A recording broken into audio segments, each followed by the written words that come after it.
Labda niseme ni kweli kabisa kama tulivyo takwimu za nchi zinavyosema. Mimi mwenyewe ni shahidi katika mkoa huu wa Shinyanga, na nikitoa ushahidi wa pale Kahama katika ile hospitali ya Kahama. Nafikiri pale hospitali tu ya wilaya, hospitali sio mkoa, hospitali tu ya wilaya ya Kahama, pale huwa wanajifungua wakina mama wapatao si pungufu ya 25 kwa siku, 20 mpaka 25 kwa siku. Hebu fikiria, hospitali ya wilaya, sio mkoa wa Shinyanga, sio wilaya ya Kahama, ni hospitali moja tu. Kila siku watoto wangapi? Watoto 25. Maanake kila baada ya siku mbili huwa kuna darasa moja linatengenezwa pale kwenye hospitali ya Kahama, yani watoto 50 na kuendelea. Katika kuhakikisha kwamba serikali au kutoa mfano kwamba serikali hii iko makini kiasi gani kwa kutambua pale Kahama kwamba kuna kuzaliwa kwa watoto wengi kiasi hicho, kuna jengo linalojengwa pale sasa hivi. Mheshimiwa Rais wa chama cha wakunga, basi ni kwa sababu Bunda huna, tungekupeleka pale.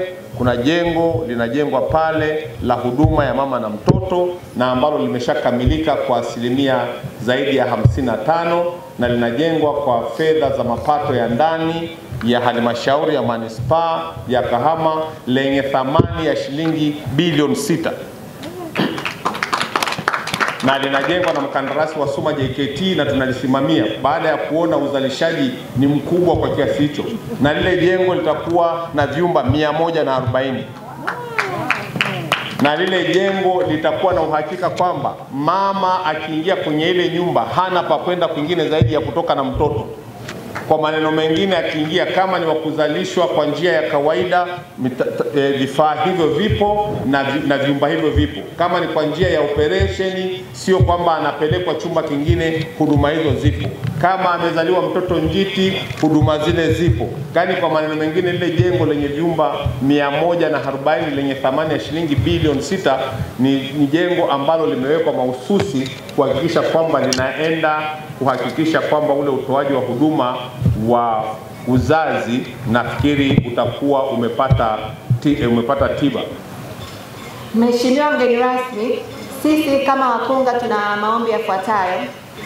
Ombi la kwanza ni kuomba kuongeza idadi ya wakunga katika vituo vya kutolea huduma kwa kutoa ajira mahususi kwa wakunga waliomaliza mafunzo na kuhitimu ambao bado hawajaajiriwa, ikiwa ni pamoja na kuweka kozi ya utangulizi, yani induction course, kwa wakunga ambao wanaoajiriwa kabla ya kwenda kuanza kazi kwenye vituo wanapopangiwa, ili kuhakikisha kuwa wanapata stadi za kutosha.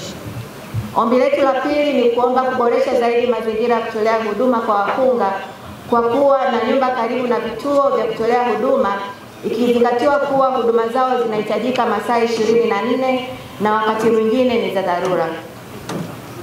Ombi letu la tatu ni kutambua taaluma ya ukunga katika mfumo wa utumishi wa umma, ili wakunga wanapohitimu waajiriwe kwa cheo cha ukunga. Hali kadhalika, matangazo ya ajira yanapotolewa basi yaweze kumtambua mwanataaluma mkunga.